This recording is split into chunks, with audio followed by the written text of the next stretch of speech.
Salut à tous, j'ai décidé de vous faire une nouvelle vidéo aujourd'hui sur la Bultaco.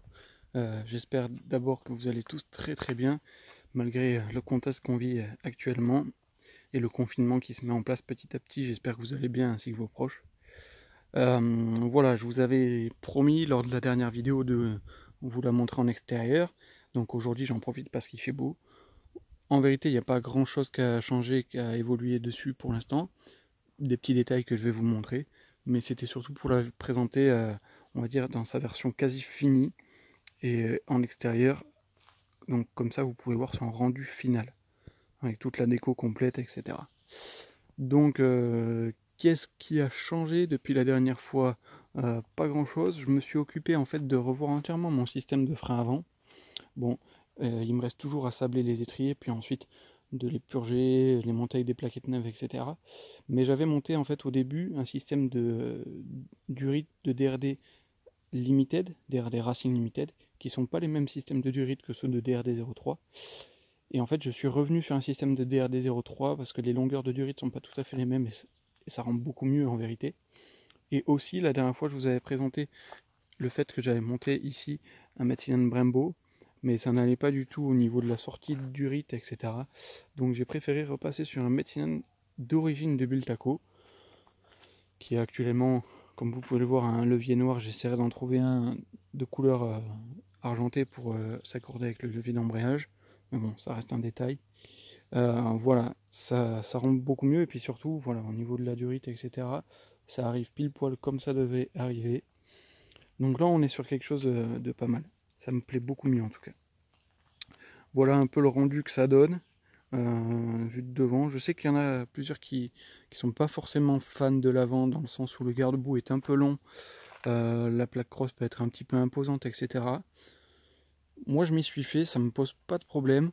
Bon, c'est une histoire de goût, c'est une histoire d'époque aussi, dans le sens où quand ces machines-là étaient courantes, dans les années 95-2000, c'était courant justement d'avoir des garde-boue avant un peu longs comme ça. Donc moi je me remets un peu dans cet esprit-là et c'est vrai que ça me dérange pas. Après c'est vraiment au bon vouloir de chacun. Donc on verra ensuite à la suite. J'aurai peut-être besoin de retoucher un peu le garde-boue.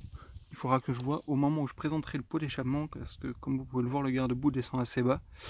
On verra si ça gêne ou pas. Sachant que le pot d'échappement KRM, je devrais l'avoir d'ici le mois prochain. Enfin, il faudra que je me débrouille pour aller le chercher, etc. Concernant le reste, je vais peut-être pas finalement passer sur une pompe à eau électrique, je vais voir. Enfin, j'ai un pignon d'adaptation de Vilo Euro 3 sur Carter Euro 2 qui arrive là. Donc je vais peut-être en fait en profiter pour refaire un montage avec la pompe à eau mécanique d'origine. L'avantage que ça peut me donner, c'est que ça évite de tirer un faisceau, d'avoir une batterie, etc. etc.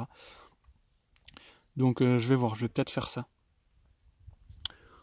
Pour le reste, il me semble pas que j'ai fait quoi que ce soit de plus. Si bien sûr, par rapport à la dernière vidéo, il y a un petit détail qui a changé, c'est que sinon je pourrais pas vous la montrer comme ça. J'ai réussi à trouver la béquille d'origine.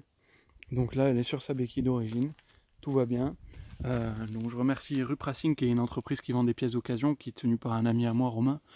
Donc qui a pu me dénicher ça. Je lui ai mis un coup de propre, je l'ai repeinte, etc. Donc tout va bien. Après quelques petites modifs pour la montée, tout va bien, tout est monté, tout est nickel. Donc ça commence à être bien propre. Là, vous voyez l'ensemble bras aussi en arrière, etc. Tout est bien propre. Bon, un peu de poussiéreux là, mais tout est nickel. Ça me plaît beaucoup. Il manquera juste l'avant à finir. Voilà, il faut que je trouve quelqu'un pour me sabler les étriers, ou que je trouve tout simplement quelqu'un qui a une sableuse et je le fais moi-même. Et puis on sera presque bon. Presque bon pour les beaux jours. Aller faire un petit peu, aller rouler un petit peu, voir un peu ce qu'elle a dans le ventre. J'ai hâte d'essayer ce moteur préparé par Zinzin Préparation. Et si j'ai les moyens, j'essaierai d'acheter une caméra pour vous embarquer avec moi et vous faire des vidéos en caméra embarquée. Parce que pour l'instant, je filme tout avec le portable, c'est pas forcément évident. Enfin voilà. Je vous fais un petit tour de la moto. Comme ça, vous pourrez me dire ce que vous en pensez. De l'allure générale, l'allure globale. Du choix des autocollants éventuellement pour la déco à l'avant aussi. Dites-moi ce que vous en pensez.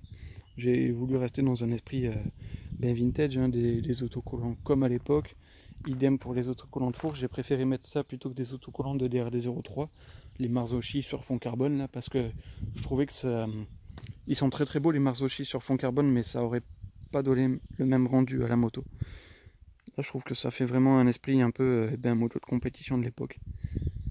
Voilà.